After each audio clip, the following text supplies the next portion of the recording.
غریبوں کا اور مسکینوں کا حق ادا کرنے والا ہے، وہ مہمانوں کی مہمان نوازی کرنے والا ہے، اور وہ جھوٹ نہیں بولتا ہے، سچ ہی بولتا ہے، اور اس کی بات مان لو تو آخرت میں تمہارے لیے جنت ہے۔ بہت تلاش و بسیار کے بعد شوہر کو پاتی ہے، تبلیغ کرتی ہے، پیچھا نہیں چھوڑتی ہے، آخر میں ان کی اس ادا جو دعوت و تبلیغ کی ادا تھی وہ دل پر اثر کر جاتی ہے۔ ابو جہل کا بیٹا اکرمہ اللہ کے رسول کی خدمت میں مدینہ میں حاضر ہوتا ہے، اور حاضر ہونے کے بعد کہتا ہے مجھے کلمہ اسلام پڑھا دیجئے۔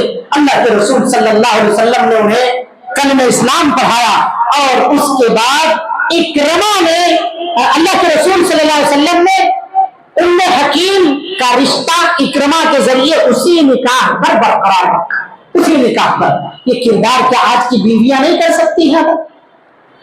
شوہر سود خور ہے، قرض لے کر کے بیٹھا ہے، آپ کے پاس ذکر بھی ہوتا ہے، آپ اسے قبر کے عذاب کے بارے میں نہیں ڈرا سکتی ہے؟ تمام حربے ہیں، لیکن ہم آخرت کے بارے میں اصل فکر مند نہیں۔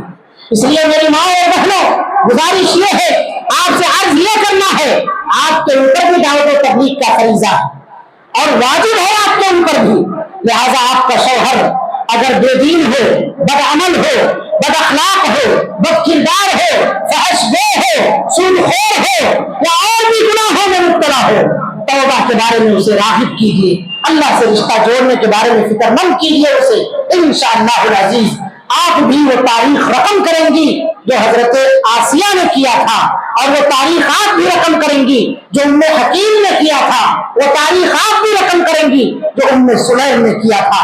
اللہ سے دعا ہے اللہ رب العالمین ہماری ماں بہنوں کو بھی نیکی کا حکم دینے اور برائی سے روکنے میں مکمل اس فریضے کی ادائیگی میں آگے رہنے اور اس فریضے کی ادائیگی کو ادا کرنے کے اللہ تعالیٰ توفیق عطا فرمائے۔ رب العالمین ہم نے جہاں بھی ہم نے کوئی بھی آدمی برائیوں کو دیکھے اسے روکنے کی، اور جہاں کوتاہیاں نظر آ رہی ہیں لوگوں کو بھلائی کا حکم دینے کی توفیق عطا فرما۔ اللہ رب العالمین ہم میں سے جہاں بھی ہم لوگ کوتاہیاں کر رہے ہیں اللہ اس کے اصلاح کی توفیق عطا فرما۔ ماں بہنوں کو اللہ رب العالمین صحیح سمجھ عطا فرما۔ اللہ تعالیٰ ہم سب کو اپنے اولاد کی اور اپنے ماتحتوں کی فکر کرنے کی توفیق عطا فرما۔ رب العالمین ہم تمام لوگوں کو ایک اور نیک بنا، ہمارے بیماروں کو شفا عطا فرما۔ ملک کے اندر بہت سارے مقامات پر سیلاب ہے، اللہ رب العالمین وہاں کے لوگوں پر رحم فرما۔ بہت سارے لوگ اللہ رب العالمین اس وقت یکساں سول کوڈ اور دوسری حکومت کی ایسی پالیسیاں جو اسلام اور انسانیت کے خلاف چل رہی ہے پریشان حال ہے، اللہ رب العالمین تمام لوگوں کی پریشانیوں کو دور فرما۔ اللہ رب العالمین ہم پر امن و امان کی فضا قائم فرما، ظالموں کے ظلم سے اللہ تعالیٰ ہم سب کو محفوظ فرما۔ اللہ ہم پر ایسا حاکم مسلط فرما جو ہم پر رحم کرنے والا ہو، تیرے قانون کی خلاف ورزی کرنے والا نہ ہو۔ اللہ تعالیٰ جو انسانیت اور اسلام اور مسلمانوں کا خیر خواہ ہو، ایسے حاکموں کے تحت ہمیں زندگی گزارنے کی توفیق عطا فرما۔ رب العالمین ہم تمام لوگوں کی دعاؤں کو قبول فرما۔ ربنا تقبل منا انك انت السميع العليم وتب علينا انك انت التواب الرحيم۔ اقول قولي هذا واستغفر الله لي ولكم ولسائر المسلمين فاستغفروه انه